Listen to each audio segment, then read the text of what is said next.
Hi, I'm Pastor Harley Wheeler with the Broadway United Methodist Church. Today I want to read to you the very last verse in the book of Genesis. As we go from Genesis into Exodus, this says, "So Joseph died, being 110 years old. They embalmed him, and he was put in a coffin in Egypt." And of course, you know, they're just brilliant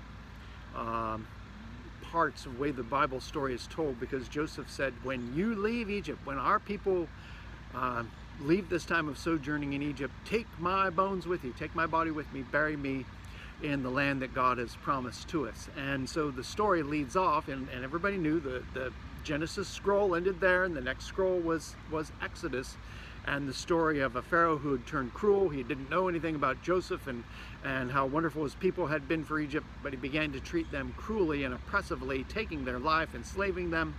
Oh, it was awful. So you know, at the end of the story, it's interesting, the last words are, in Egypt.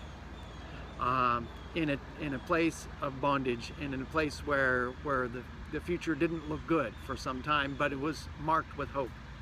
Well, you know, down there, yeah, they're doing COVID vaccines. Perhaps you've come by the park and you've got your vaccine. We are working on a place of hope. We're working, you know, the pandemic numbers are lower. I'm getting out to do pastor things that I haven't been able to do for a year. Church is opening up. We dare to hope. Now, hopefully we have also learned to trust God even when we weren't going to be given daily signs that everything's getting better. We need to trust God in the darkness.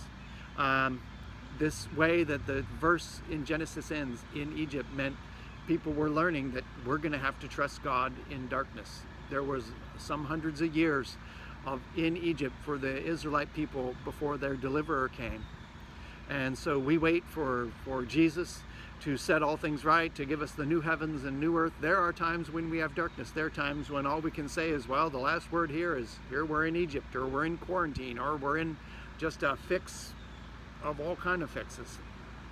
Trust God. Believe that He will help. He is our deliverer. And so be blessed and be confident. Amen.